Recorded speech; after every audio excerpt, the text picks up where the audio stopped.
Welcome to the presentation of a lecture from Gnostic Radio, a free public service from the Gnostic tradition of Samael Aun-Weor. Gnosis is the root wisdom of all the world's great religions. Gnosis is a universal teaching of practical science, whose goal is absolute liberation from suffering and the complete development of the human being. This lecture is one of many available by free download or podcast. The hundreds of hours of lectures range in topic and complexity in order to address the many needs of humanity. Each Saturday, Gnostic Radio broadcasts live. The live lecture is accompanied by an online chat, allowing listeners to read additional explanations related to the lecture and providing an opportunity to ask questions of the speaker. To learn how to participate or tune into our continuous web broadcast, visit our website for more information at gnosticradio.org. Gnostic Radio is made possible by the financial support of listeners like you. For more information or to make a donation, visit our website at gnosticradio.org. Now, with heartfelt wishes for the end of suffering for all creatures, we begin the lecture. May all beings be happy.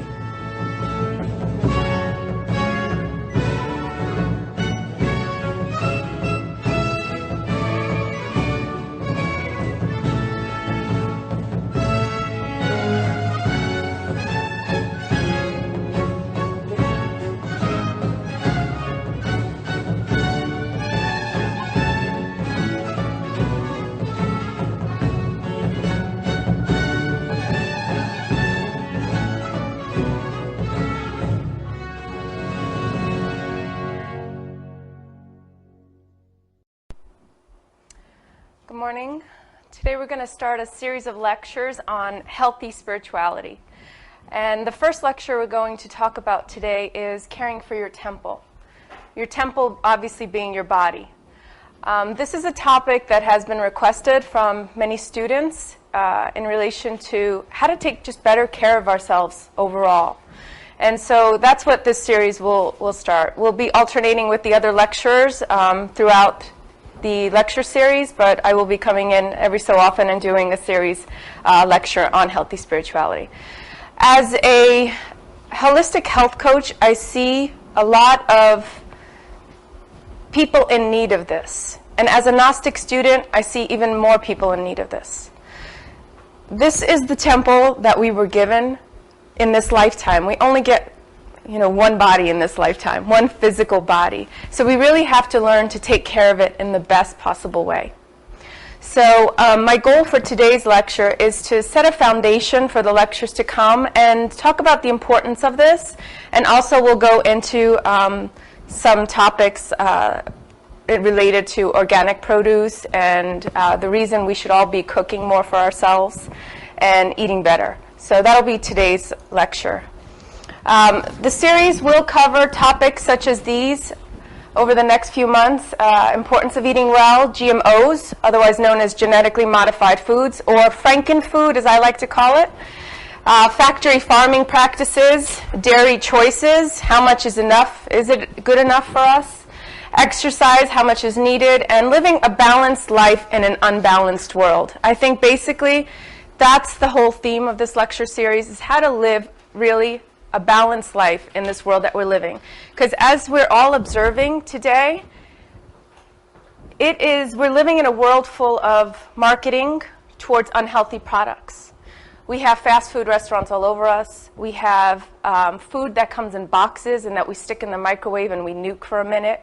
We're mostly all eating on the run, and we're not really feeding our bodies.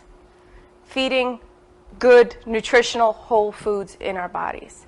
And as I use that term whole foods, a really good way to think about whole foods is to think about how many ingredients are in that food you're eating. If there is one ingredient only, that means it's a whole food. So when you have an apple, what is an apple? An apple is an apple. There is nothing else in that apple. That's a whole food. Okay? When you're eating a piece of pizza, how many ingredients are in that piece of pizza? It's definitely more than one, right? You have a lot of other products. That is not a whole food. So whenever you ask yourself, am I eating whole foods, whole nutrition? think, how many ingredients are you eating? If it's one, it's whole. If it's more than that, it's not. So that's a nice little tool to remind yourself. So I'd love to start with this quote from Master Samael from the Yellow Book. It really is a good reminder of how we should be striving to live our life. And I'm going to read his quote from the book because I think it's really important for us to keep this in mind every day of our lives. The Gnostic must be temperate. He must not slander people. He should not be gluttonous or lazy. As a rule, the Gnostic must retire to the bedroom at 10 p.m. daily in order to practice internal meditation. The Gnostic must rise at dawn in order to practice all his esoteric exercises. The Gnostic must be a clean, tidy, decent, honest, and upright person. He should always be punctual and happy, never angry with anyone, nor should he be against anyone in any way. The devotee should shower or wash himself daily, and he should dress presentably. The Gnostic who never washes himself or is in great disorder causes damage to humanity in such a way that with his bad taste may drive people away from Gnostic studies. For example, people might say, if this is what Gnostics are like, I don't want to enter into these studies. I don't want to degenerate myself, etc.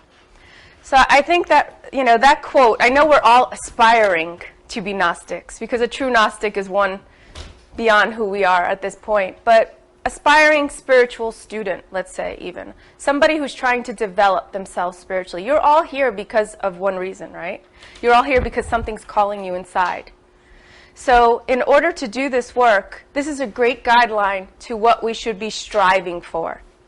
All right, so if you're looking at this list and you're going, 10 o'clock, I never get to bed at 10 o'clock. I showed this to your friend and she's like, I don't get to bed till 12 or 1 o'clock. So are you doing your practices? Not everybody could exactly follow this, but as long as you're getting your work done, striving for this is really the key. Okay?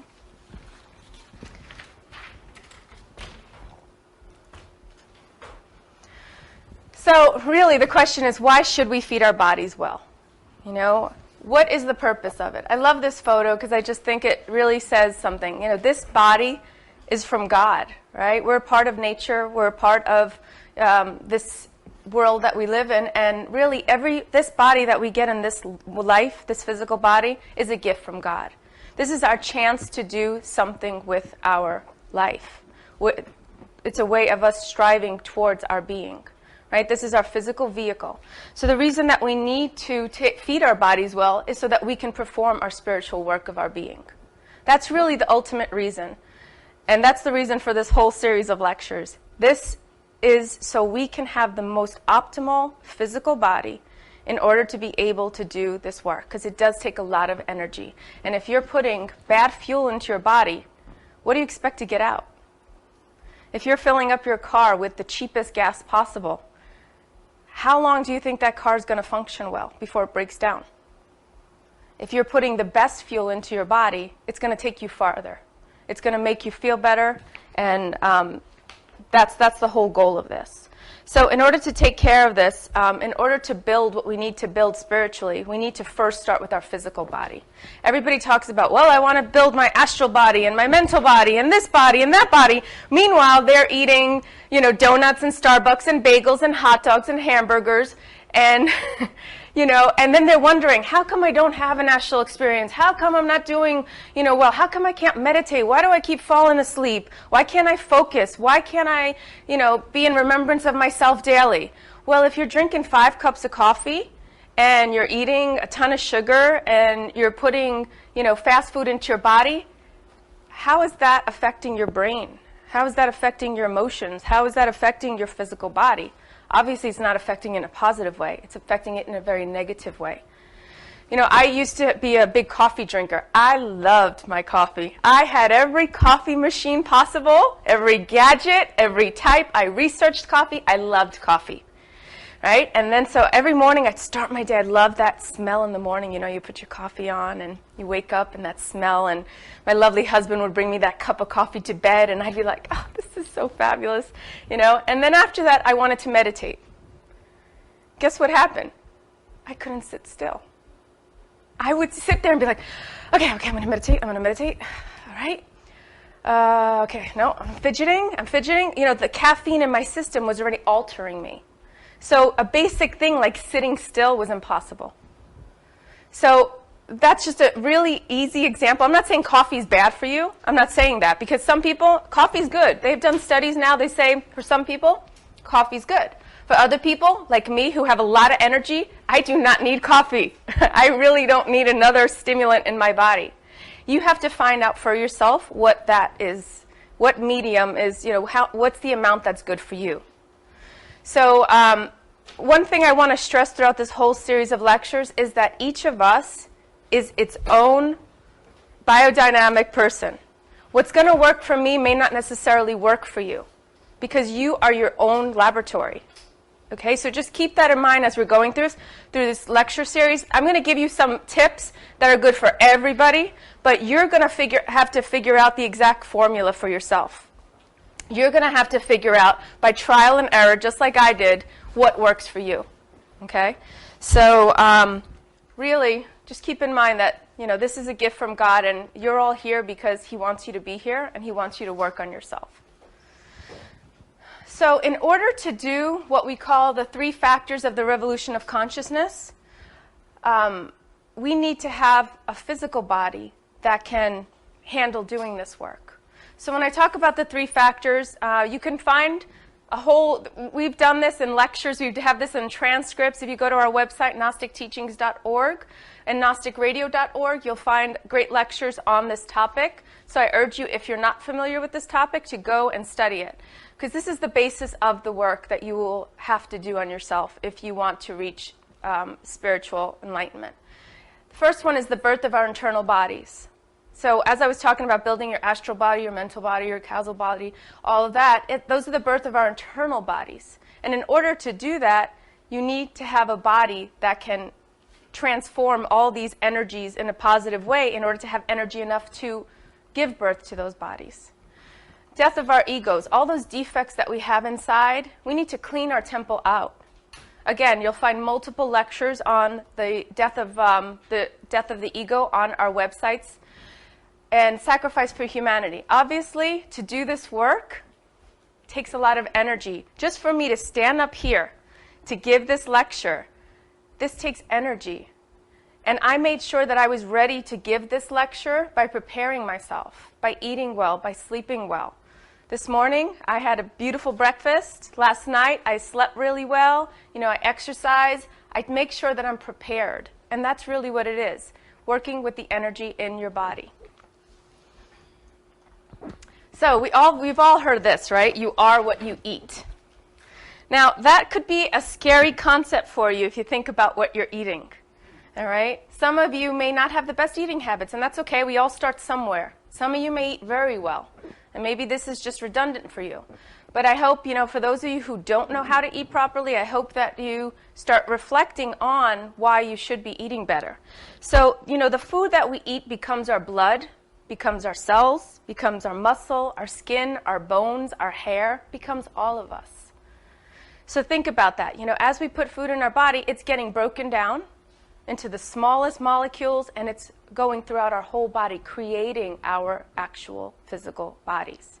So now, if you're putting in chemicalized foods, because foods these days have so many chemicals already on it. You know, our fruits, our vegetables, our meat, our chicken, all of this is getting pumped with herbicides, pesticides, antibiotics, growth hormones. All of our food is being pumped because it's become an industry. It's become a business. Food has become a business. You know, 100, 200 years ago, food was grown because we needed to eat it. We needed to feed ourselves and our families. Now food is just another business, like any other industry out there. So what does industry want? Industry wants to make money. So in order to make money, what do? They do the cheapest, the dirtiest, the sneakiest possible things they can. And I'm not talking about all companies. I'm talking about the majority of companies, because there are good companies out there who really uphold their standards. But a lot of companies nowadays with factory farming, with the way that they grow their crops, are just growing it for a profit. And they really don't care what happens to us. Because, if you get sick, so what? You get sick, you go to the doctors, and they'll give you some pills. And you'll get some medication, and then we'll be even more drugged up. So that's what's happening. It's a vicious cycle that's going on, and I'm not going to get into the whole health industry right now, but you know what's going on with that. Most people are on an average of 2 to 5 drugs. If you're not on a drug right now, count yourself very blessed, because most people are on something. They're either taking something to lower their blood pressure, their cholesterol, they're taking something for certain pains, for aches. So everybody nowadays, it seems like, is on at least 1, 2, 3, 4 drugs. Okay? And I'm not saying get off your drugs. I'm not saying that. What I am saying is there are alternatives to most drugs. Some drugs you have to take in order to stay alive. That's true. But a lot of the drugs they're giving these days, if you go to the doctors, they'll just give you, oh, wait, you have a pain in your foot? Oh, here, take some codeine. You have a stomach ache? Oh, take this antibiotic. It's probably this. They are with you. The average doctor's with you, what, maybe 2-3 minutes? He talks to you, and then he prescribes some kind of drug without even knowing what's really going on with you. Last time I got really sick, went to the doctors. Doctor told me, well, you need to be on this drug, on steroids, on antibiotics, on this drug, on that drug. I looked at him, and I was just like, I'm going to tell you right now, I'm not taking these drugs. Because as I was reading the side effects were worse than my illness. The side effects were possible death. That was one of the side effects. Okay, when possible death is a side effect, I'm going to think twice about taking that drug. And I didn't take those drugs, and instead I took a holistic approach, and I cured myself through food, through essential oils, and through just taking care of myself. And I cured myself. The doctor thought it was impossible. He thought, oh, you're going to be sick for 6 months if you don't do this, and I cured myself. Does it take work? Yes, it takes work. But is it possible to do? It is totally possible. But we have to get ourselves out of the vicious cycle that has been set up for us right now. And that cycle is mass-produced food, illness, hospitals. That's sort of the cycle that it's going right now. And really, it's to the benefit of the health industry that you are sick. So, if we keep eating the junk food, the bad foods for us, it's going to catch up to us. And you're going to just become another part of that cycle. I was reflecting when I was preparing for this lecture, and I said to myself, because before I ate just like everybody else ate. I ate the standard American diet, or otherwise known as SAD. Isn't that funny that the standard American diet is known as SAD diet? And I ate the standard American diet. I grew up eating it. My mother did provide me with vegetables every meal, but basically, you ate. You occasionally went to McDonald's, and you occasionally had pizza, and so maybe I ate a little better than the standard American diet, but the point is, I ate like everybody else ate. And then I started feeling bad, like the symptoms started to occur in my body, right? And so, you go and you realize there has to be something better. And so once I started studying Gnosis, I realized there were certain things I should be doing and certain things I shouldn't be doing, but there wasn't a lot on really nutrition. So I went to school to study it because I knew for me I needed to make a change, because I did not want to be like all the people I saw around me who were sick and on drugs and in pain. I wanted something better. And I knew for me to work spiritually, I needed to change my life. And my husband used to say to me, why don't you eat fruit? You never eat fruit. And it was true. I hardly ever ate fruit. I would eat fruit, once in a while. I always ate vegetables. I liked vegetables, but I wouldn't eat fruit. And then I wondered why I had health issues. I wondered why I didn't go to the bathroom regularly. Or I wondered why I didn't always feel so good. Or how come I always felt thirsty and dehydrated. And so when I made that shift, I just started incorporating better food into my body. I realized something was changing in me spiritually even. I felt like I was waking up. We're all asleep. Most of us live most of our life asleep. And the food that we eat, the way the system's set up is they want us to sleep. Because if we're asleep, then we're not a threat, right?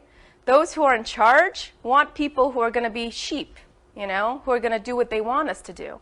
So it's very convenient for us to put bad food into our bodies and drugs into our systems because that keeps us asleep. But the minute that we start putting better fuel into our bodies, the minute we stop being a part of that wheel, we start to awaken. And that's the beauty of what Gnosis teaches us. It's awakening. It's being alert and aware of what we're doing. And what goes in our mouth is a huge factor related to this, right? Because that's going to affect how we feel the whole day long. So if you are what you eat, think about that the next time you want to put certain foods in your mouth, and think about that. Do I want this to be a part of my body? You know, so, I mean, I'm not perfect. Trust me, when it comes to eating, I follow the 90-10 rule. 90% of the time I'm great, and 10% I splurge. The 10% is when I try and eat what I enjoy to eat, little things that I don't normally eat, but 90% of the time I follow eating well. Because I'm thinking about what I eat is going to become me. And what becomes me is going to affect my work spiritually as well. So just keep that in mind the next time you want to eat. So I ask you, so what are you? You know, is this what you look like? Do you have McDonald's and Pizza Hut and Burger King and Subway in your thigh and In-N-Out in your other thigh and Starbucks in your mind? Trust me, I was a Starbucks raider.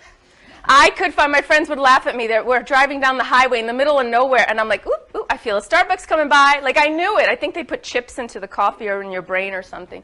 But I really knew because it was in my mind, you know, and it became me, you know. So really ask yourself, you know, if you are what you eat, what are you?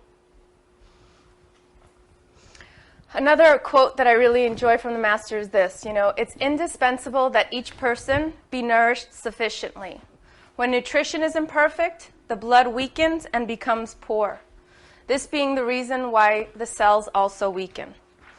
So think about that. When our nutrition is not sufficient, when we're not eating optimally, it's going to affect our cells, it's going to affect our body, it's going to affect our work.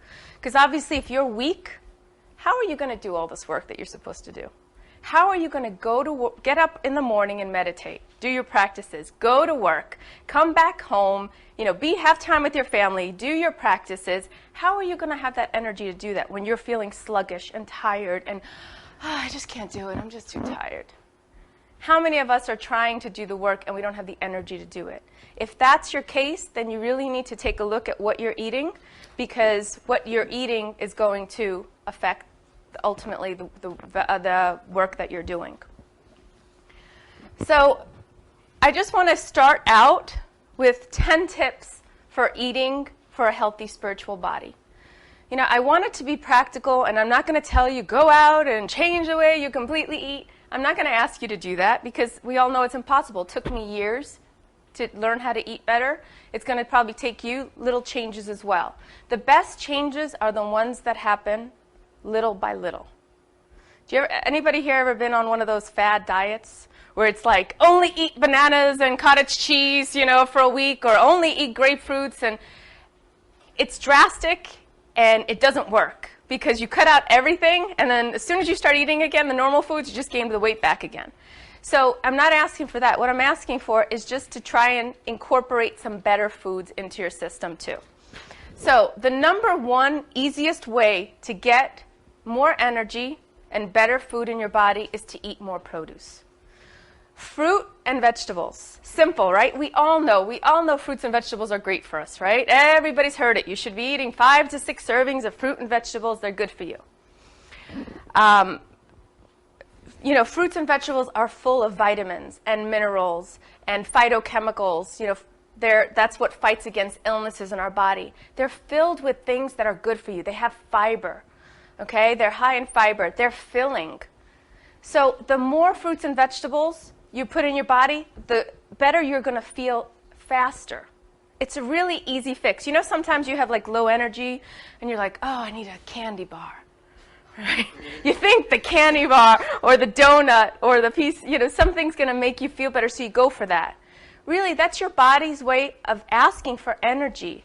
But we've been programmed to reach for the quick fix. We've been programmed to reach for the stuff that is going to make us feel good real fast, but then it makes us crash. So that candy bar makes you feel good for about half an hour, right? And then after that, your blood sugar level just dives and you feel bad again and you're low on energy again.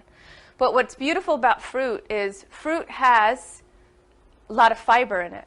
And so when you add fiber to it, what it does is in your blood glucose level, it's going to give you a steady stream of energy because of that fiber. Candy bars do this, up, down like a mountain. The fruit is going to give you a steady stream of energy because of that fiber. So it goes through your bloodstream slowly, not as quickly as a candy bar would. So the quickest way to get really good food into your body is just by incorporating more produce into your body. So now people start going into the question of, well, which produce should I buy? Commercial produce is okay. If you don't eat any vegetables or fruits, commercial produce is fine. If you can just get in an apple into your body, it's great. If you could get some, lettuce, and that's fabulous. If all you can afford is commercial produce, great. Just get it into your system. It's okay, commercial produce. But frozen fruits and vegetables are also okay. Like in the wintertime, we don't have as much access to fresh fruits and vegetables, so frozen is a good option. Actually, the techniques of freezing fruits and vegetables right now has changed with flash freezing. So actually, the beauty of frozen fruits and vegetables is when they're picked, they're frozen within hours of picking.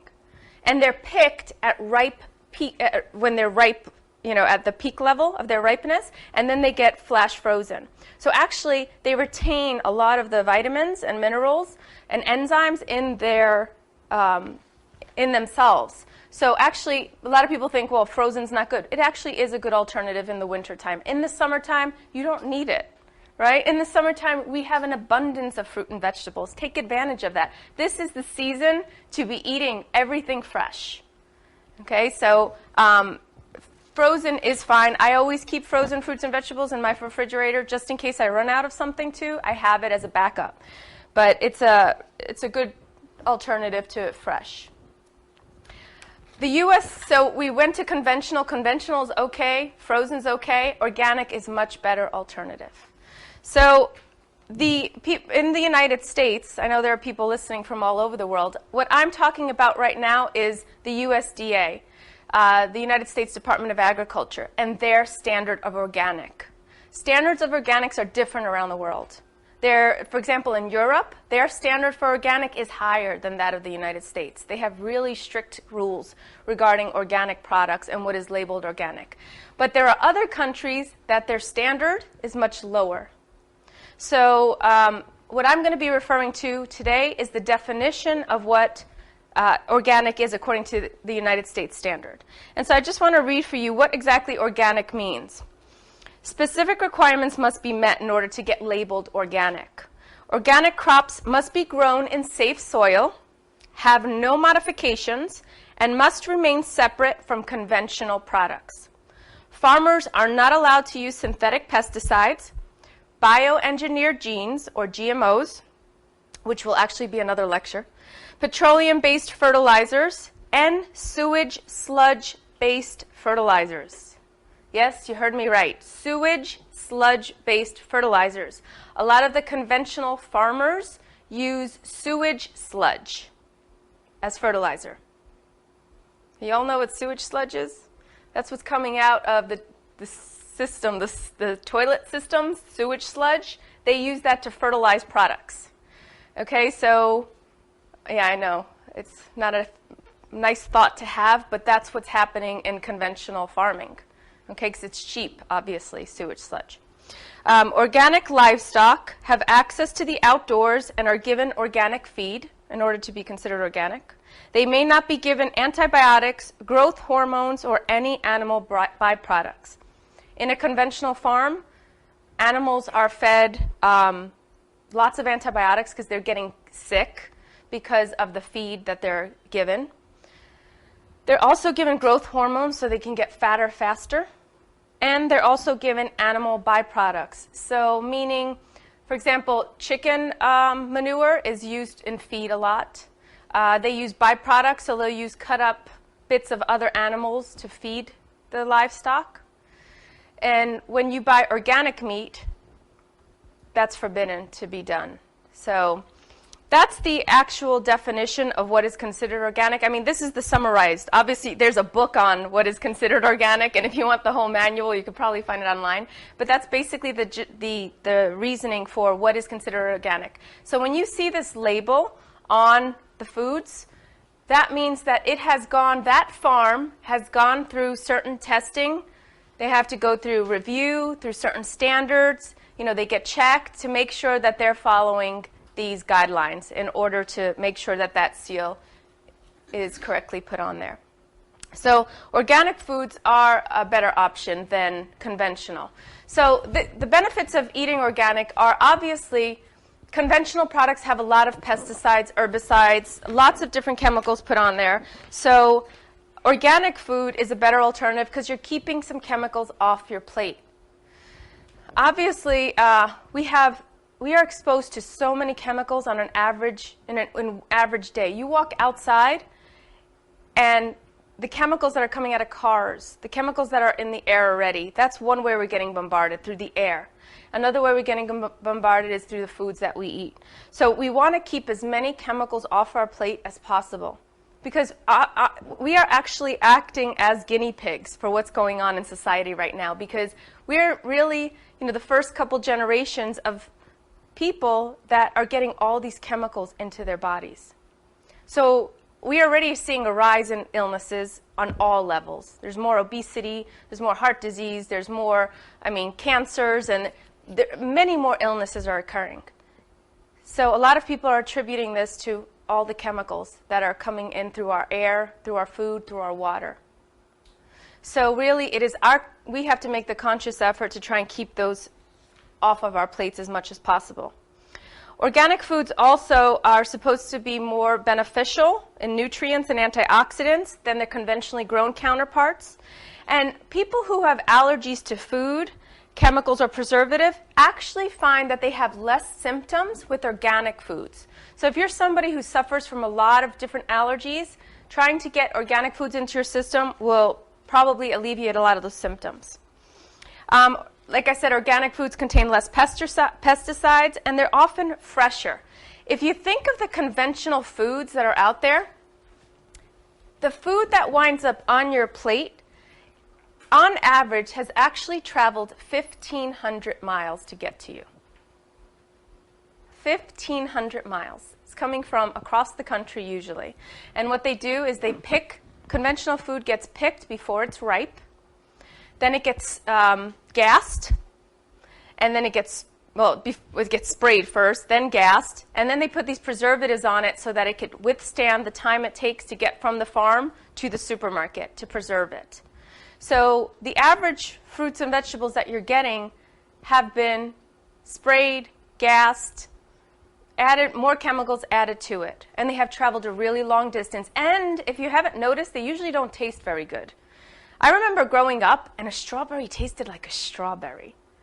Now it's like the luck of the draw to get a strawberry that tastes like a strawberry, because they get picked too soon. It's because they're traveling too far. So usually organic food is fresher because they're not spraying as much food on it. So obviously they can't be traveling as far usually, and they're not putting on as many preservatives and gassing it as they are with conventional. So if you notice, if you buy like a conventional lettuce and an organic lettuce, the organic lettuce is going to go bad much quicker, right? Because it has less chemicals, preservatives, and all of that. So that's why when you go and you buy organic produce, make sure you're buying it what you're going to eat in the next couple days, because it does go bad quicker. But it has more nutrients, more vitamins, and the benefits of eating organic as well is it's better for the environment. Organic farming practices, they reduce pollution in the air, the water, the soil. They conserve water, reduce soil erosion, increase soil fertility, and use less energy. So organic farming is obviously better for the birds and small animals that live in that environment, because I always think if the pesticides are killing the pests, the bugs, right, what is it doing to the rest of the environment around it? What is it doing in our bodies? If pesticides, because even if you wash fruits and vegetables, a lot of time you can't get all the pesticides and chemicals off of it. So if its job is to kill living organisms, when we ingest it, what do you think it's killing inside of us? What is it doing to us? We're made up of cells, right? So when we're putting that into our body, it's killing certain parts of our cells or altering things in our body. So just keep that in mind as well when you're choosing your produce. So organic farming is just a better alternative on the whole compared to conventional. And if we look at a comparison of the two, organic produce doesn't have pesticides, they're grown with natural fertilizers, and the insects are controlled using natural methods. So they use birds, good insects, traps. Whereas conventionally grown produce, pesticides are used, they're grown with synthetic or chemical fertilizers, weeds are controlled with chemical herbicides, and insecticides are used to manage pests and disease. So that gives you a good view of what are the benefits of organic as opposed to the conventional. Okay, so these are known, this produce is known as the dirtiest produce out there. They're the dirtiest because they retain a lot of their pesticides and chemicals on there. So today you're all going to be receiving a handout that looks like this, and it's a guide. What's nice about this is you can just cut it out and stick it in your wallet, and what it's going to show you is it's going to show you which produce are the dirtiest and which are the cleanest. Which ones you can buy, you should buy organic, and which ones you could buy conventional because the level of pesticides. So the growing consensus among scientists is that small doses of pesticides and other chemicals can cause lasting damage to human health, especially during fetal development and early childhood. Scientists now know that there are long-term consequences of ingesting these powerful chemicals and advise us to minimize our consumption of pesticides. So the difference between the dirty dozen, they like to call it the dirty dozen, these vegetables and fruits, but I actually discovered there was more than a dozen, so I've got to call it something else.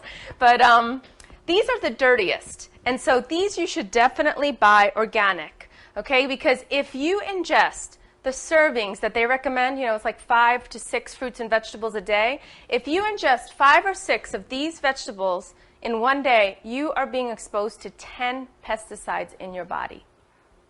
10 different ones. So who knows what they're doing, to you and how they're reacting to each other.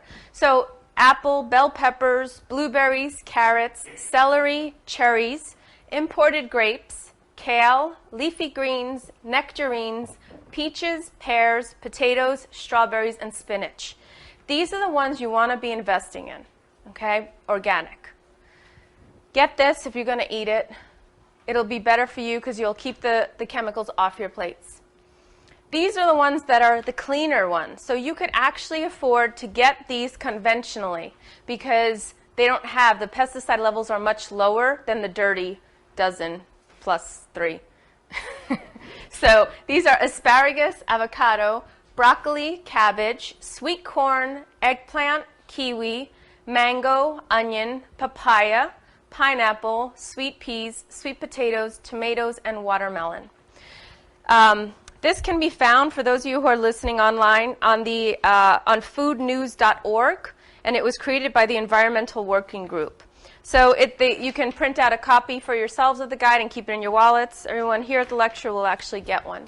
So this is a nice little way to keep in mind what we can and can't, what we can and don't have to buy organic. Because a lot of people say, well, organic is too expensive. I can't afford organic. Well, here's a great little trick to just buy the ones that are really dirty, buy those organic, and these you can get conventionally.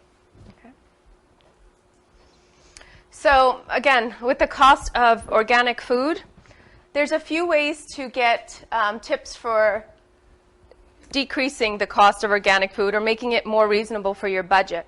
Organically grown food is more expensive because the methods they use are better methods. They're not resorting to the cheaper farming methods. But it's better for the farmers as well. Keep that in mind because they're not working with so many pesticides, the farm workers. Actually, on conventional farms, they have found an increase in illnesses for those farm workers and the farmers who spray all these pesticides because think about it. You are spraying these chemicals all day long. you're breathing it, you have it on your skin. There's an increase in many illnesses for these patients. For these patients, yeah, they are patients now for these workers. They have become patients. So here are some tips for you besides the grocery store where you can get good organic products that will fit your budget. Farmers markets. Farmers markets are a great way to find out who's growing your food, and they're usually more reasonable. So look for some farmers markets in your area. You're also supporting your local farmers, which is a great way of helping out people in your neighborhood. Join a food co-op. Food co-ops, also known as cooperative grocery stores, they typically have lower prices for members. Usually you pay a fee for the year, and some co-ops will ask you to maybe work one day a month. Others they won't ask you. But what it does is it really is much cheaper way. If you have a co-op in your neighborhood, I highly encourage you to join it. It's a much cheaper way to get organic produce. Or join a community-supported agricultural farm, a CSA.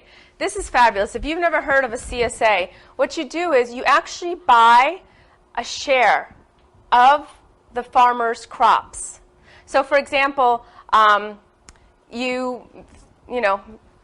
Jones's farm, he has crops for this year, and it's going to cost you $500 to have a full share. With that full share, each week you'll pick up a box of produce, whatever's in season, whatever's getting picked up that week, whatever's getting picked that week, and you take it home. And each week you pick up your produce for that week, and it goes through the whole summer into the fall. So it's a really nice way to have a part of a farm, the share crops of the farm.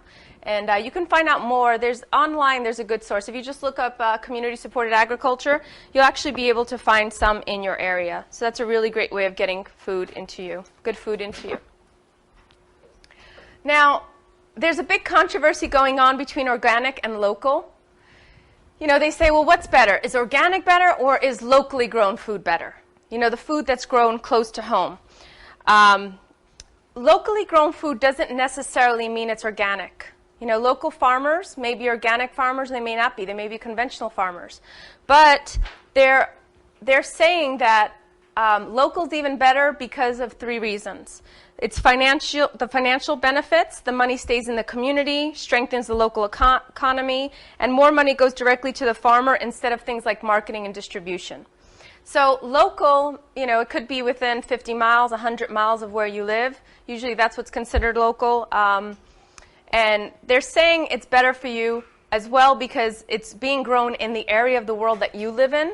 So obviously, where you live, the different types of produce that's being created is for that environment. And it helps you to also eat in season, which is something that should be, we'll touch on that in another lecture because that's a whole topic in itself. But eating in seasons, eating what's in season actually is better for your body as well. Transportation issues, as I mentioned, it's more environmentally friendly to eat local because, like I said, it takes 1,500 miles usually to get a meal to your table. So just think of all the fossil fuels that are being used, all of the pollution that is being produced by the trucks, the trains, the shipment of this produce across the country. In wintertime here, South America is having their summertime. So in the wintertime, what do you see here? You see grapes from Chile. You see produce from South America because they're importing it all the way from there. So imagine how long it takes for those grapes to get here and the process it had to undergo to get to your table. That's why, again, eating seasonally is a better option. And it's fresher produce. The fresher, the better. No matter what, the fresher, the better. If you can get produce that's local and fresh, it's going to be better for you in the end than something that's been traveling miles and miles and miles. Because the longer it takes to get to your plate, the less vitamins, minerals, enzymes, nutrients it has. Okay, so the quicker it gets to your stomach, the more nutrients it has. All right, so if you ever have a choice between produce, the freshest is the best. If you can grow it in your backyard, that's even better. I have a peach tree, an apple tree, a cherry tree growing in the middle of the city, and I try to grow some vegetables as well. Speaking of that, I picked my first tomatoes yesterday, and they were delicious. Heirloom tomatoes. If you've never had a tomato picked right off the vine, you are missing out on something. Grow it. Grow a pot of it. You can start growing them in your apartment, in your house. It doesn't take much work, and there is nothing that compares to fresh produce. So I encourage you to start growing your own little garden, no matter where, because if I could do it in the middle of the city, trust me, you can do it anywhere as well. So the whole point of this is just get some healthy food into your body, okay? Just get it into your body. Watch what other people are buying when you go to the store. You know, I love to do this. I'll just look at, like, in the produce department, I'm, like, looking at what people are buying. So one day this guy was buying something that I had never eaten before. And I asked him, I said, you know, what is that and what do you do with it? Because I had no idea. And I really love vegetables. So I was like, you know, he says, oh, this is a fennel bulb. I said, okay, fennel bulb. So now what do you do with it? And so he told me exactly what to do with it, you know. Put some lemon, olive oil, some salt, pepper, make a little vinaigrette, chop it up, put it in there. It's a great side salad. If you've never had a fennel bulb, try it. It's delicious. And so I went home with this fennel bulb. I tried it. It is now one of my favorite vegetables. Had I not asked, I probably never would have tried a fennel bulb. So the point is just ask people. And also it gets you, you know, I don't know where you live, but where I live, people tend to be very serious, and food is a great way of getting people to be not so serious. Talking to people in the supermarket, asking them about food, it's a really nice way to learn about it and to be nice to somebody. So try new vegetables. I try to go to the store, and I do try to pick vegetables, stuff that I've never tried. I try to pick them up. And, you know, with the internet nowadays, you can get ideas on anything. So you just put in, you know, I was at a farmer's market a couple months ago, and I bought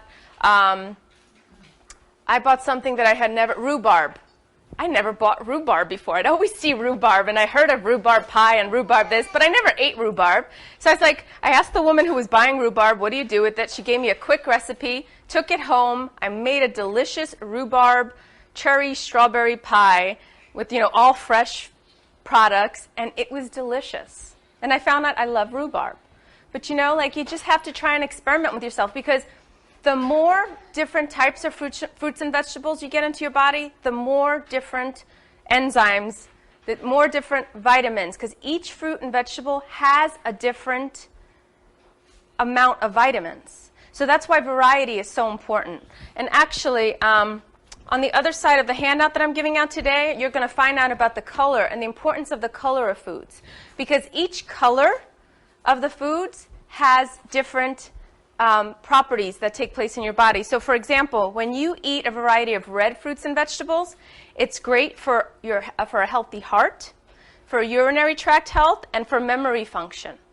So apples, pomegranates, strawberries, cherries, cranberries, tomatoes. So red fruits and vegetables focus on that. Blue and purple fruits and vegetables, they are great for memory, for healthy aging, and fights against heart disease. So blueberries, blackberries, plums, grapes, and eggplant. Green vegetables and fruits, they help your vision, strong bones and teeth. Kale, collard greens, spinach, asparagus, mustard greens.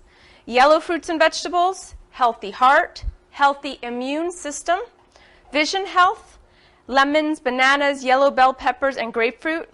Orange fruits and vegetables, vision health, healthy immune system, pumpkin, oranges, apricots, sweet potatoes, yams, and carrots. And finally, white fruits and vegetables. They lower blood pressure, high cholesterol. They're natural antibiotics, and they're immune boosters. So onions, ginger, garlic, and burdock root. You know, 100, 200 years ago, people used food to heal illnesses. We didn't have this assortment of drugs. We used food. And people knew what food did in your body. They used herbs, they used plants, they used different foods to heal themselves. And really, that's the way things should be, because we know what's in garlic. Garlic is just garlic. It's a whole food, right?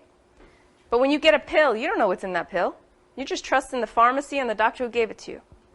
So example of garlic, it's a natural antibiotic. If you feel you're coming down with something, crush a piece of garlic.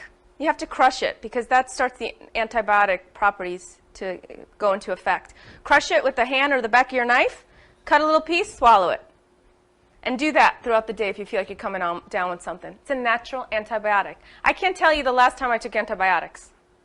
I don't even remember the last time I took antibiotics because I don't take, when I start getting sick or when the doctor says you need antibiotics, I go and I take ginger and I have burdock root and I have onion because I know those are natural antibiotics.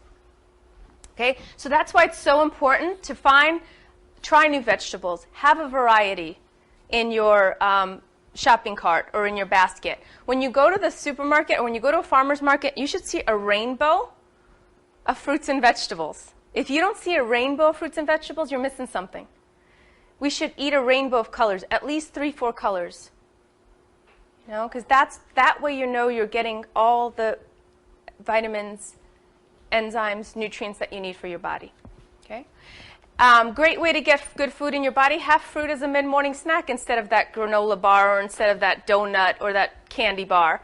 Fruit is a great snack. Every morning I prepare my lunch for myself, my food for my day, and I always make sure I include a couple pieces, maybe an apple and some cut watermelon or pineapple. I make sure I have that so that if I don't have that and I get hungry at work, guess what I'm going to choose? I'm going to choose something that's readily available, and usually that's not a good option because it's candy bars or it's donuts or something like that. So here are just some ideas on how to get good food in your body. Adding fruits onto your waffles, pancakes, cereal, oatmeal, toast. Adding vegetables to your eggs or egg white omelets. Having dried fruit at your desk. Just make sure they don't have sulfur added to it, the dry food. And top some yogurt off with some sliced fresh fruit. So these are just some examples. I try to make sure I have fruits and vegetables in every meal. Every meal. That way I'm sure that I'm getting the amount I need for the day. So, cooking. We need to get back into cooking. And I don't mean you have to be a great chef. If you like to cook, that's great. If you don't like to cook, easy cooking. Easy preparing the foods. Because the food that you prepare, you know what's going into it. The food that you eat out of a box or at a restaurant, you don't know what's going into that food. I was shocked the other night. I went out with some coworkers, and we went to this hibachi-style restaurant. And I love Japanese food, right? I usually go for the sashimi and that stuff. But here was that hibachi style, where they cook in front of you. And so I ordered what I thought was the healthiest option. I got some salmon and scallops. So they start cooking. So he comes out, he brings all the foods out, and he has a bowl about this big. Okay, bigger than my hand and about maybe 6 inches high. And my friend's like, what is that? Some kind of dough? I was like, no, that's the butter. That's the butter. Okay, he had this huge thing of butter. And she just was told by her doctor she has high cholesterol, high blood pressure. She can't be eating, these kind of foods. And so he starts cooking. And I love butter. I'm a butter fan. But I make sure I get good butter, right? I put butter on whatever I could put it on. But he starts cooking, and if I tell you the amount of butter that went into every single thing we ate. We had shrimp with butter, we had vegetables with butter, we had rice with butter, noodles with butter, salmon with butter, and scallops with butter. Now, I like butter. That was too much butter. Butter and oil. Don't forget the oil that they put in, too. So my point is, usually we don't see how they're cooking our food. I happen to be watching them cook our food. But when we eat at a typical restaurant, you don't know what they're putting in your food. They're putting so many things we have no idea. And they're putting in salt to make it taste good. Too much salt. They're putting sugar. They're putting butter. They're putting oil. And trust me, most of the restaurants are not putting the best quality products. They're putting the cheapest so that they can make more of a profit, unless you're eating at a really great restaurant every time you go out. Typical restaurant is going to serve you cheap food, trying to taste really good. So my point is, eating that way every day. I went home and I got straight onto my elliptical for half an hour because I was like, oh my goodness, I ate more butter than I ate in a month tonight, And I realized my body's not used to eating like that anymore. I don't feel good. And then the following day, we had this goodbye lunch for the same coworker. And so we ordered in, like, from one of his favorite restaurants, what happened to be this mix of Chinese, Guyanese fusion. Oh, my goodness. And so I had more of this kind of food. I really felt ill. Like, I did not feel good. And so I got home. This was last night. I get home. I'm like, I can't eat. I don't want to eat. I had like so much like greasy food and yucky food that I did not feel good physically at all. Mentally, I didn't feel good. I just felt like I did not feel balanced. So what did I do? Sent my husband to the supermarket. I said, get a watermelon, get a pineapple. He gets the watermelon and pineapple. I made a kale apple smoothie. I drank that down, had some watermelon, pineapple, cleansed my system out because that's what fruit felt. When you eat fruit, don't you feel like cleansed? And that was my dinner, you know? Oh, no, and I also picked 2 tomatoes and ate those. So that was my dinner. Tomatoes, pineapple, watermelon, kale, and an apple. Because my body wanted it. My body was going, help, what are you doing to me? Get me some whole foods. I'm not feeling good. And so that's what we need to start doing, is listening to our body. So many of us have gotten out of touch of listening to our body, and we just eat what we see on the TV commercials. Or we eat whoever prepares something for us. But we don't eat what our body's asking for. So next time you're feeling hungry, say to yourself, what does my body want? At first you're going to think in your head, oh, I want that hamburger that was on the commercial. That's the first thing that's going to come into your mind usually, because that's just programming of the mind. But if you really look at what your body wants, your body will tell you what it wants and what it needs. And this is the way that we have to start learning to listen to our body again. People used to eat that way.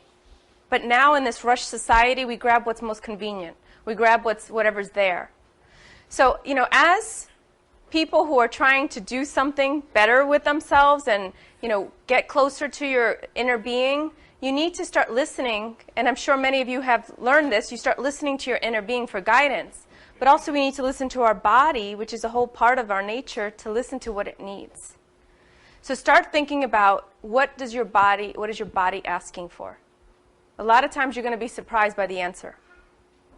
So getting back to preparing our own food, that's the best way. The energy that goes into the food is different when you prepare your own food. You're going to know what's going into it. If you say, but I don't like to cook, I don't have time to cook.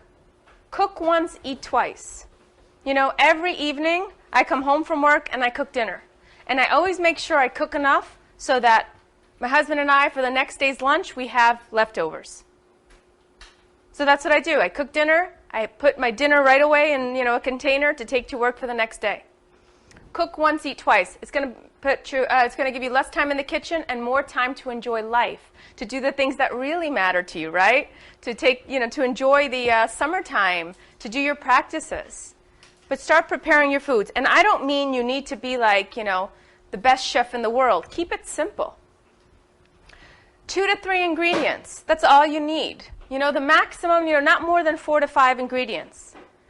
That's keeping it simple. It's keeping it whole. I mean, you don't have to eat this every day, but it's a good example of what you can eat. For breakfast this morning, I knew I needed to have good energy for this lecture, so I made myself 2 slices of a whole grain toast, and I put a little bit of my butter, because I love my butter, my goat butter, and then I put some arugula and a tomato from my garden. And that was my breakfast. And it made me feel good. It gave me the energy I needed to do this. Keeping it simple. Now, if you love to cook and you love to get all elaborate, with all the 15 spices and the 20 different vegetables or grains, great, do that. But really, if you don't like to cook, keep it simple. It doesn't have to be complicated. And actually, the simpler it is, the more whole it is, the better it is for your body. Okay, so just get yourself in the kitchen. And if you're not the one who cooks at home, get the person who cooks at home to get into the kitchen. Okay? There's so many cooking shows nowadays, too. You can totally find people to help you to learn to cook or watch these cooking shows for healthy alternatives. Ask others for help. If you don't know how to cook, if you're not sure how to do things, ask them. You know, I ask my mom all the time, like, hey, how do you make that? Or I ask a friend, how do you do that? Or I turn on a cooking show and I find out. I get cookbooks. I get healthy eating foods, healthy eating books. And I try to find ways to make my meals. You know, it's creating connection, which nowadays it seems like we're lacking. Everybody's on email and on Twitter and on, you know, electronic devices. And we're forgetting to talk to each other face to face. This morning I was looking at, I had my iPod on, and this message pops up on my iPod, and it's my sister sending a message out, and then my niece responds back to her, like on Facebook. You know what I mean? And like they live in the same house, but they're writing to each other on Facebook. So I'm just sitting there going, okay, the house is big, but it's not that big. You know what I mean? Like, why aren't we talking to each other face to face? So we're living in this electronic world nowadays, and we're losing that connection. Yes, electronic, you know, I'm not saying it's a bad thing, but when you're talking like that, it becomes an obstacle for personal relationships. It's great for giving lectures across the world, but when you have the chance to be face to face, you know, take advantage of that, because it's going to create a better communication too for you. Don't eat foods you don't like, okay?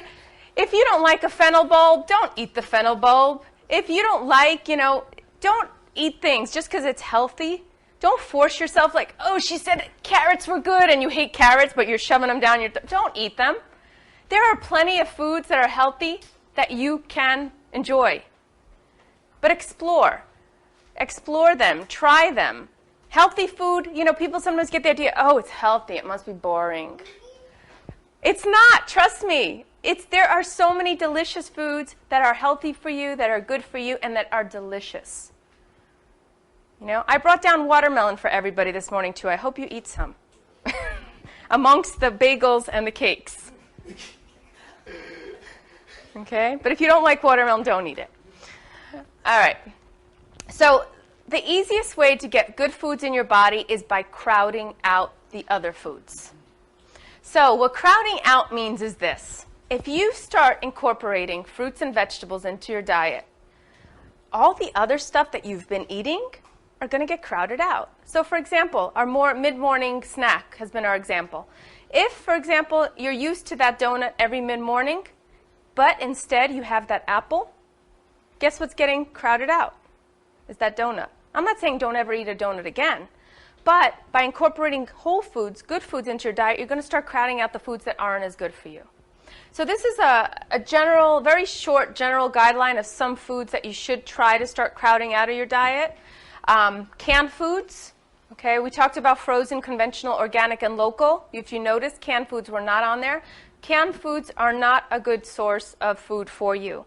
Okay, the way that they're prepared, they're really poisonous to our system. They're not a good way.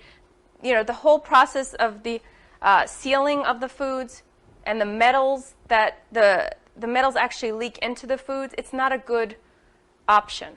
Okay, and especially if the can gets dented and you eat it, what happens is it could break the seal of the can, and actually all that stuff leaks into your food. So all those chemicals that they use in making that can leaks into your food.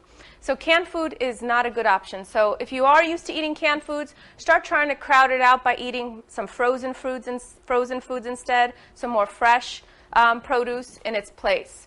Fast food, obviously, we all, I think, know by now that fast food is not good for us. And why isn't it good for us?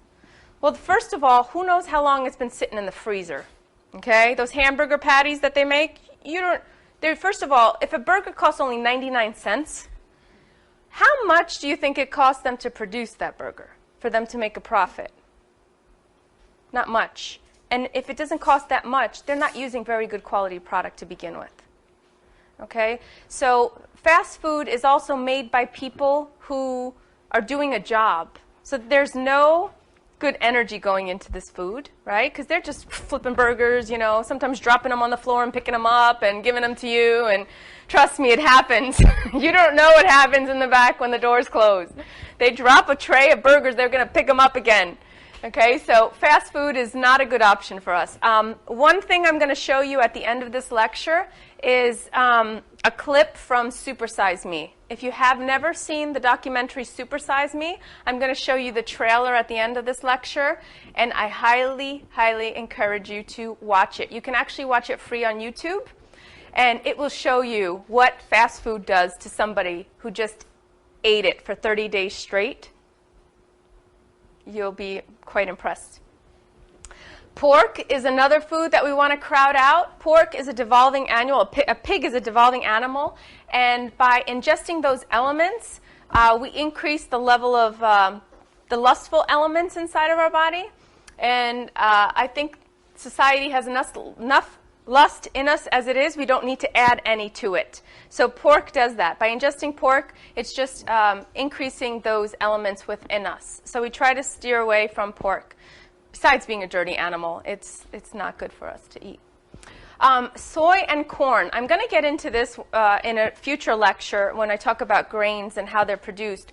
But unless it's organic, try to stay away from soy and grain or crowd it out. And most of the stuff that you'll see on the shelves in the supermarket have corn in it these days, in the form of corn syrup. They have all these names of how corn is used as a sweetener, and a lot of it is genetically modified. So, and again, I can't get into that today because we'll be here for 3 hours. So soda as well is full of sugar. Better alternative to soda, start drinking water. We need to hydrate our bodies, it's true. But if you look at soda, it's just sugar.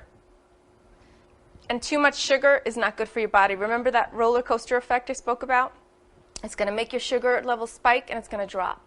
And you're not going to feel better. And it's one of the components to obesity. A lot of people are getting fatter and fatter and fatter on drinking lots of sodas.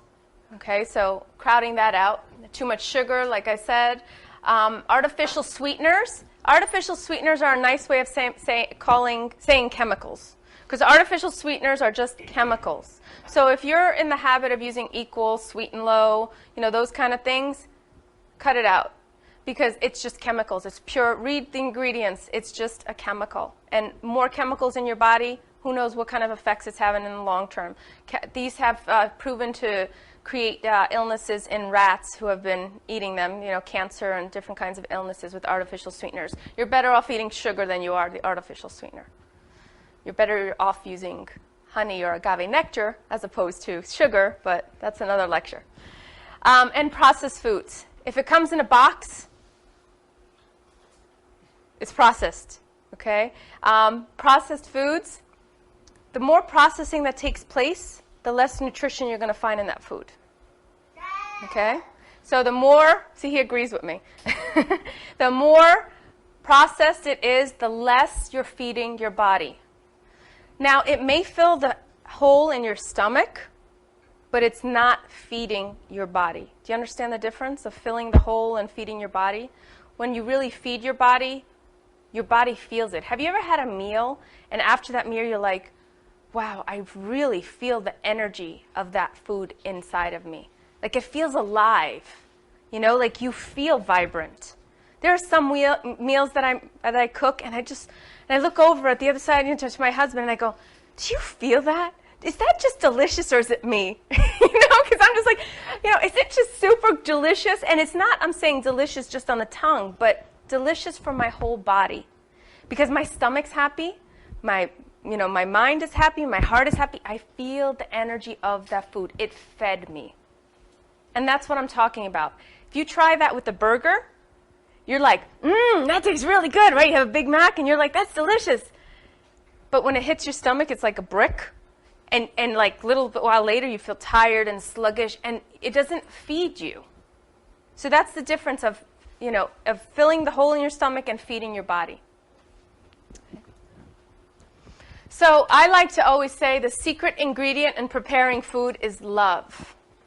Okay? Whenever I pass off some recipes to friends, and they say, and then they make it, and they say, but it didn't come out like yours.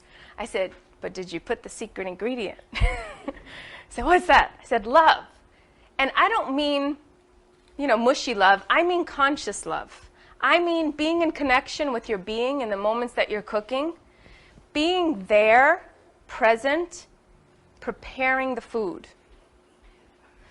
I don't know how many of you like to cook, but it's one of my things I love. I think probably the thing I love to do most. So that's why I'm very passionate about this whole topic.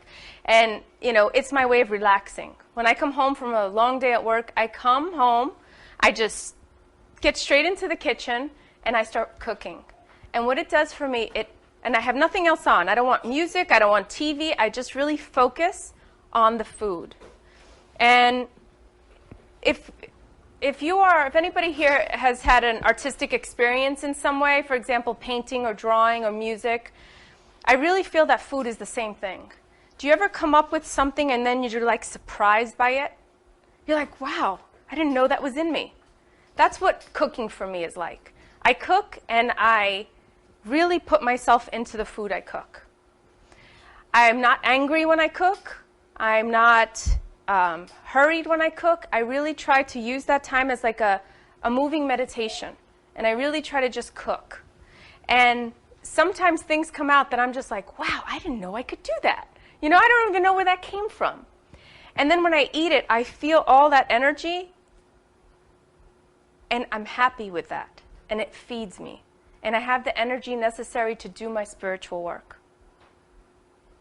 So when you cook, be conscious. Don't do it if you're angry, if you're doing it out of resentment. Oh, I gotta cook. I'm the only one who cooks in this house. If you're doing it like that, it's better that you do not cook at all, because you're feeding your family poison. They feel that food. It's an energy thing. You know, it's an energy that you put into your food. Now, I'm not saying you have to be crazy and love cooking, but I'm just saying if you're going to prepare something, prepare it in a good state of mind. Thank your being for the food that's in front of you. Whenever I sit down and I see that food in front of me, you know, I feel so grateful. How many people don't have what I have in front of me? And I just say thank you. And I enjoy it, and I eat it with joy in my heart. You know, one time I was cooking, and he's going to kill me because I've used him so many times as an example. But my poor husband, he's, you know, our kitchen is small, right? Our kitchen is small, and I like my space, and I'm cooking. And then he's trying to be helpful, right? And that was beautiful. But he's trying to, like, wash dishes, you know, and there I am trying to wash vegetables. And I'm like, you know, can you please, you know, just let me cook, right? Because it's my time to cook and create. And so he was just like, well, I'm just trying to help you. You know, I'm like, and I'm like, I know that, but really I just want to cook, you know, I just want space because it's so tiny in here as it is. And then he sort of got upset, and then I sort of got upset, and the next thing you know, I'm feeling angry. And I remember I was preparing meat that day, lamb, right? And usually my lamb comes out so tender and delicious, right? Really nice. Well, can I tell you, that was the hardest piece of lamb we have ever eaten. You know, I put it on the table after being all huffy and puffy and angry, and I put it on, and we're both eating it like, ooh, this is not good. And the reason it wasn't good was because I did it with anger in my heart. I did it with resentment. I didn't do it with that good energy that I usually do it with. And I'm telling you, it made all of the difference. If you don't believe me, experiment, try it. Because really, it's all the energy that you're creating in your body at that time is entering that food. So love is the secret ingredient. And, you know, I love this photo. And I think this is a beautiful example of somebody really enjoying preparing their food. And, you know, when we're cooking, there's like energy coming forth from our hands, from our fingertips, entering the food, you know, this energy and this light. And so whatever the person's preparing is going to become a part of the people that she's going to feed or he's going to feed. So really, to be conscious of how we're preparing our food is a really important part of cooking. So if you don't love to cook, at least do it for the sake of, you know, preparing it for yourself and knowing that this is going to do good for your body. So the whole point of all of this is just, you know, what I want you to take away from today's lecture, and I hope that you take away, is just get some good food into your body. And the reason I started with fruits and vegetables is because it's summer here. There's a lot of them around, you know. Just start putting a few into your body every day. You know, the more that you get in there, the more you're going to create a defense system against illnesses by putting more vitamins into your body, by putting more nutrients into your system. And, the effect that it's going to have on your mood even is going to be a big difference. Because I don't know about you, but when you eat fruits and vegetables, it makes you, being a sattvic food, it gives you a nice energy. It's a very relaxing energy. So I encourage you to just try and get in as many as you can in a day, and it's going to make you feel a lot better. In future lectures, we'll talk about different food groups. Today's was about produce. And some resources that would be beneficial for you if you're new to Gnosis, if you're listening to this for the first time. A few lectures, like I mentioned in the beginning, that are a great component to today's lecture would be the 3 factors of the revolution of the consciousness, which you can find on gnosticteachings.org or on gnosticradio.org, as well as the Pankatattva ritual, which will go more deeply into food and the elements. A few movies that I highly recommend, and those of you who are here will get to see the trailers of them, but those of you who are listening online, Food Inc. is one of them. Fresh and Super Size Me. Food Inc. and Fresh are going to open your eyes to what's going on in the food industry right now. And it's going to show you some alternatives on a deeper level than what we covered today. And Super Size Me is one man's journey, eating fast food for 30 days and what it did to him. So it's a very interesting, all 3 are very interesting movies. So I'll take some questions, and then afterwards the group here will watch the movies, the clips. Okay? So any questions? So that experiment they did with the rats and that cardboard? Yeah, that's a great experiment. Okay, but that's like on our grains topic. So it is a great. There's this one experiment that I was going to go into when we do grains, but since you mentioned it, I'll say it now. There was this experiment to see what was with cereal grains. When you eat like a typical cereal, like cornflakes or those kind of grains, those are called extruded grains, because what they do is they put all the grains into this machine and they pop them out, like after breaking it down and cutting it down, and they mix it with water, and it becomes this big sludge. And then they put it through the system, and they make the pretty little shapes. Okay, but these are called extruded grains. And when you extrude grains, you break down the nutritional value of the grain.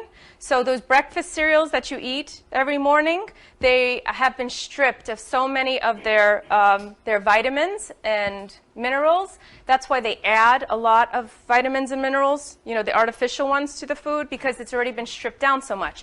So what they did was they did this experiment with rats, and they had rats who ate cornflakes and water. They could have all the cornflakes and water they wanted.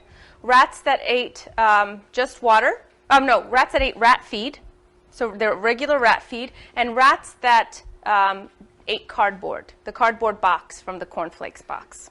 Okay, they actually fed them the box of the cornflakes and water. Okay, so you had one group eating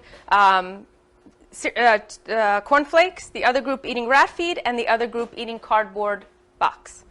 So they did this experiment, and who do you think died out first? The ones that lived the longest were the ones on rat feed, okay, because that's their typical feed. They lasted the longest. The second group that lasted the longest was the ones that ate the cardboard box and water. They lasted longer than the ones that were fed cornflakes and water, because the cornflakes had such little nutritional value. The cardboard had more nutritional value for the rats than the cornflakes did. So that was a really interesting experiment, and that's going to take us into our grains lecture. So make sure you're here for that one, and we're going to talk about what they're doing to our grains. Yes. Okay.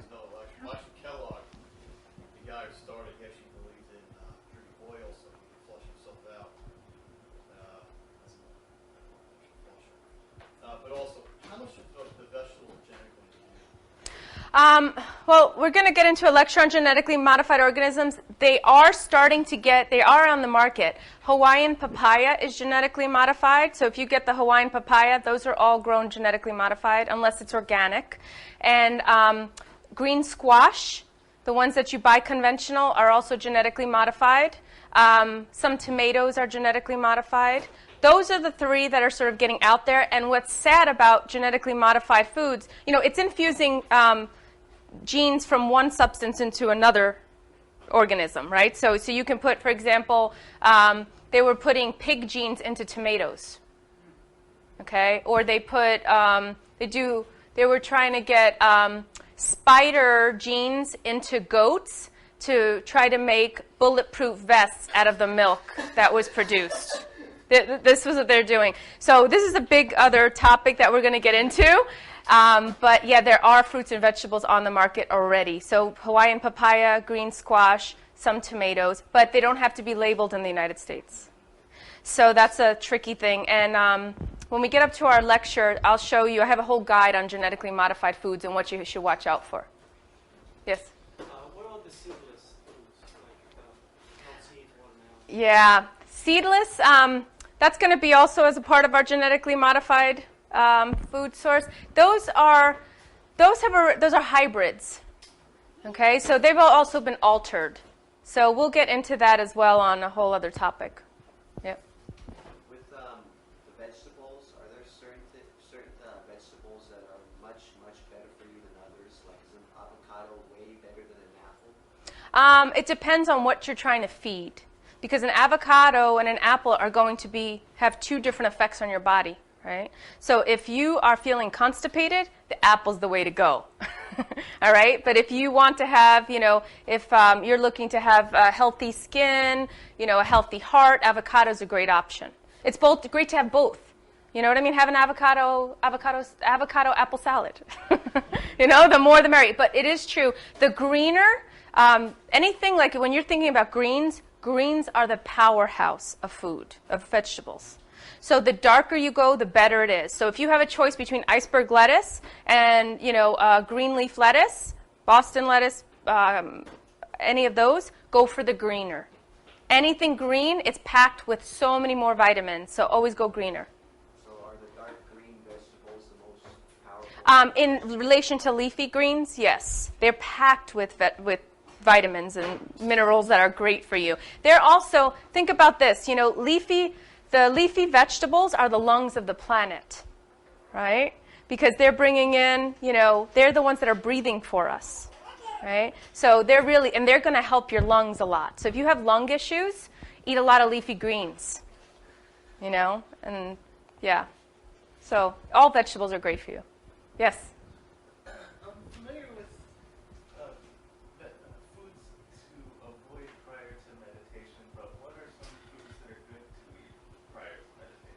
Well, I definitely think what you want in meditation is to be relaxed, right?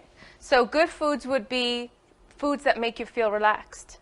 So for example, fruits and vegetables are great. They're sattvic foods, meaning that they have a great energy. They make you feel relaxed. And, so that's a great choice, actually, before meditating.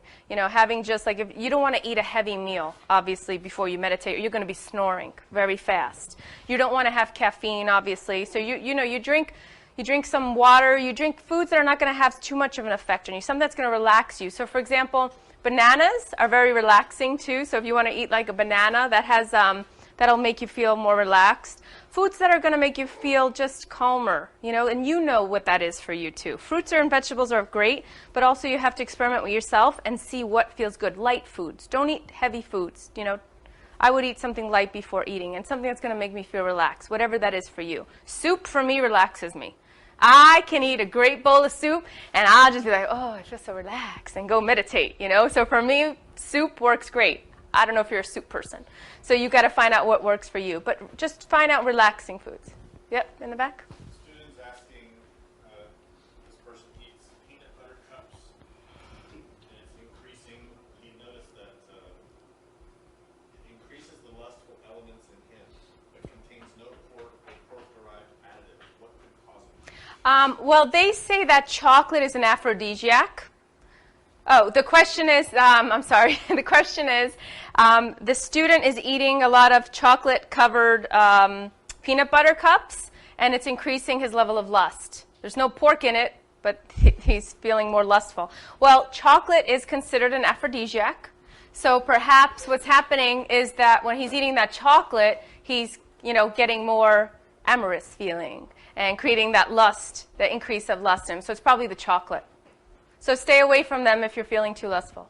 The second question is whey protein powder okay, or should they stick only to natural sources like meats? I think it depends on the whey protein powder, like which one they're choosing. Is it a good source? Is it organic? Is it whey protein? I'm sorry, the question, whey protein as opposed to natural protein. I always think the best thing is the natural protein. I personally, like I said, a whole food. What is it? Right? If you're having a piece of beef, what is it? It's beef. There's nothing else, right? So if you're having whey protein, there are a lot of other things in there. Personally, if it's a choice for me, I would go for the natural protein as opposed to the whey protein. One more? Do you have another one? Okay. Yep. You talked about the antibiotic properties of garlic. Mm-hmm. Now, I used to eat raw garlic, like you say you did, but I stopped because I was concerned about the risks of botulism. Is that a valid risk? And if so, does the cooked garlic have the same antibiotic properties that these? Do you happen to know? Yeah, question is about garlic. And you were asking about botulism. That botulism scare is only related to the garlic that you find jarred and cut already. So if I have a clove, I'm fine. Your cloves are fine. It's the ones that you buy, you know how they sell garlic already minced in a jar? That's the one that can cause illness. Botulism they've associated it with. You're better off just having a head of garlic, and use the garlic clove at a time. That's what I do, fresh garlic. Mm-hmm. You mentioned that canned food is not good. What about preserves or jarred food in glass? Preserved or jarred food in glass are okay. They don't have that same, because it's in a glass, it's better for you than it is in that metal. So if you're going to have like a choice between canned or jarred, go for the jarred. It doesn't have the same, it doesn't penetrate the food in that same sense because the glass doesn't leak into the food. So glass, for example, I like to eat tuna fish, but I won't buy canned tuna fish, so I buy jarred tuna fish, for when I'm in the mood for tuna fish. So jars are okay.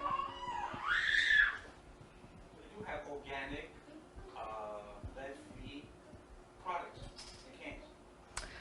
Yeah, organic lead-free products in cans. I mean, I think it sounds all healthy and stuff, but same thing's going to happen if it breaks the seal. It's still going to leak into there.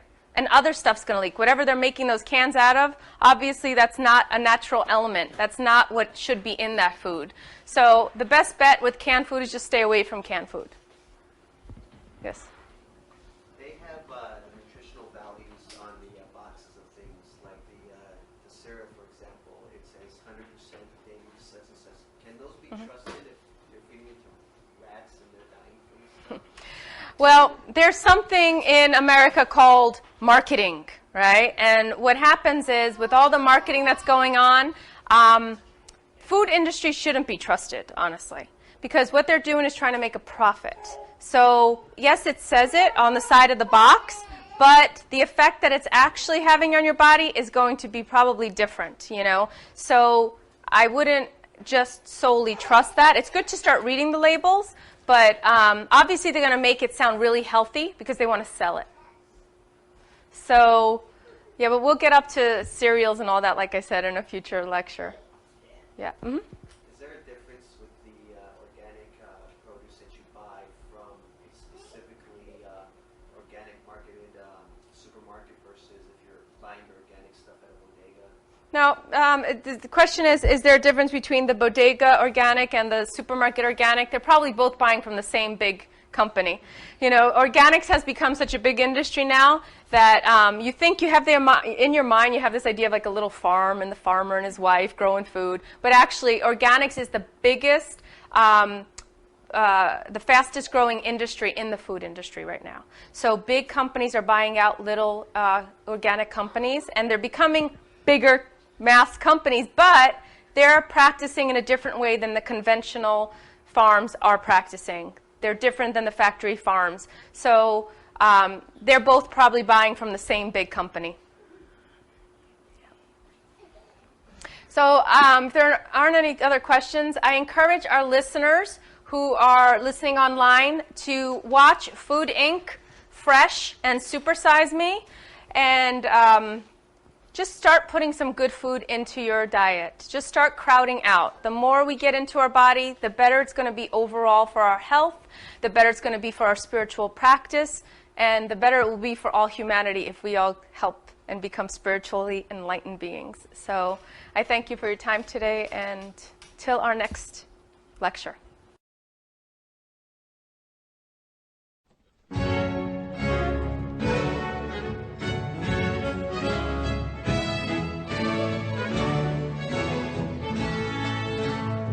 The presentation of this lecture was made possible by donations from listeners like you. Help Gnostic Radio to help others. Make a donation by visiting gnosticradio.org. For questions and deeper understanding of this lecture, we invite you to explore the wide variety of resources available on our websites. Thank you for your support. May all beings be happy.